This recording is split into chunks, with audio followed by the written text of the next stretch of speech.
Bonjour à tous, aujourd'hui nous allons parler tondeuse autoportée et coupe.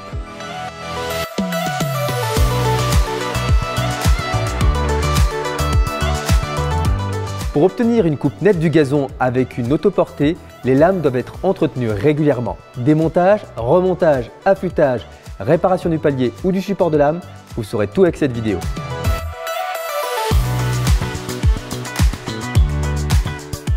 Nous allons réaliser un remplacement de lame d'une tondeuse autoportée. Pour cela, nous avons besoin d'une brosse métallique et d'une clé à pipe. Utilisez la brosse métallique pour nettoyer la tête de la vis. Puis avec la clé à pipe, vous allez l'insérer sur la tête de la vis et après il faut maintenir la lame. N'oubliez pas d'utiliser des gants afin de ne pas vous blesser. La lame est démontée, vous n'avez plus qu'à la remplacer par une lame neuve.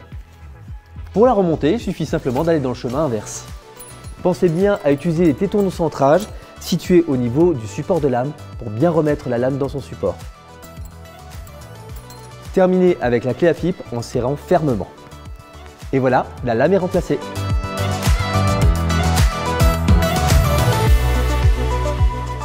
Nous allons réaliser un remplacement de support de lame d'une tondeuse autoportée. Pour cela, vous avez besoin d'une brosse métallique, d'une clé à pipe et d'une pince coupante pour la clavette.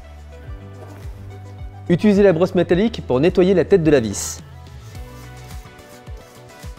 Puis avec la clé à pipe, vous allez l'insérer sur la tête de la vis et après il faut maintenir la lame.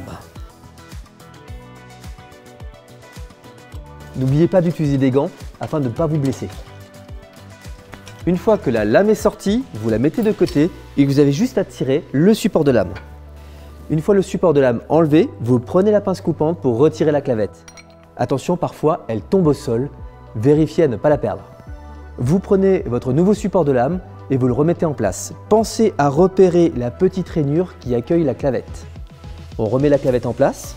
Si jamais elle ne tient pas en place toute seule, vous pouvez mettre un tout petit peu de graisse qui permettra de la maintenir. Le support de lame est en place, on va remettre la lame. Pensez à bien utiliser les tétons de centrage qui permettent de remettre la lame dans son logement. Pour finir, serrez la vis fermement. Et voilà, votre support de lame est remplacé.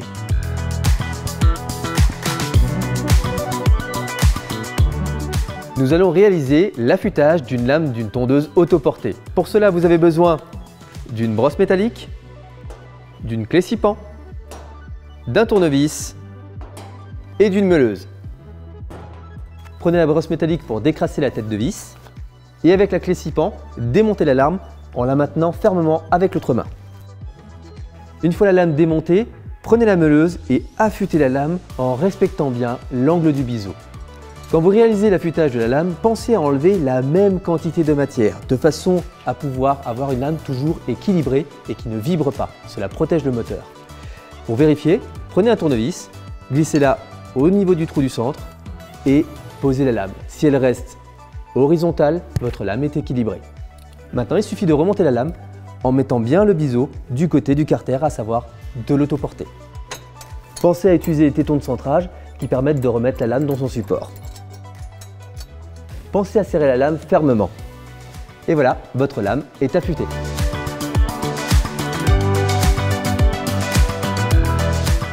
Nous allons procéder au remplacement d'un palier de lame d'une tondeuse autoportée. Pour cela, vous avez besoin d'une brosse métallique, d'une clé scie pan et d'une pince coupante. La première étape, c'est d'enlever la lame. Pour cela, prenez la clé scie pan, desserrez la vis en maintenant la lame avec l'autre main. Une fois la lame déposée, enlevez le support de lame. Prenez la pince coupante et enlevez la petite clavette. Pensez à bien mettre les pièces de côté afin de ne pas en perdre.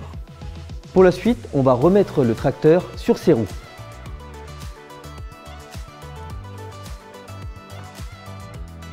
Pour la suite, nous allons déposer le plateau de coupe. Il est généralement fixé sur 3 à 5 points d'accroche. Il y a d'un côté des écrous ou aussi de petites goupilles. Attention aux petites rondelles qui peuvent tomber quand vous enlevez les goupilles. Les écrous et les goupilles se trouvent tout au pourtour du plateau de coupe. Pensez à bien regarder et à tous les trouver.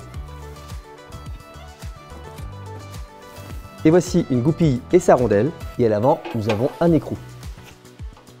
Pour retirer le plateau de coupe, il va falloir enlever les différents bras qui sont à l'intérieur des éléments. Vous déplacez le plateau de coupe en le tirant et la courroie sort toute seule. Pour démonter le palier, la vis et son écrou sont situés de part et d'autre du plateau de coupe. Pour cela, il va falloir maintenir la tête de la vis et démonter l'écrou avec le piquet. Aidez-vous d'une clé plate pour maintenir la tête de la vis. Pensez bien à accéder par le dessous pour maintenir la tête de la vis afin de pouvoir la démonter avec le piquet. Une fois les 3 vis enlevées, vous avez juste à retirer le palier. Vous prenez votre palier neuf, vous le réinsérez au même endroit et vous remettez les vis et les écrous. Pensez à bien maintenir la vis de façon à ce que ça ne tourne pas dans le vide. Et voilà, votre palier est remplacé. Maintenant, il faut remettre en place le plateau de coupe. Une fois que vous avez glissé le plateau de coupe en dessous du tracteur, prenez la courroie, avancez un petit peu le plateau de coupe pour avoir du mou, pour pouvoir se mettre sur la poulie moteur. Une fois que vous avez remis la courroie dans son logement, prenez le plateau de coupe, reculez-le afin de faire rentrer les bras dans leur logement. Et ensuite, il suffit de remettre les écrous, les goupilles et n'oubliez pas aussi les rondelles. Pour la suite, on va remettre le tracteur en arrière.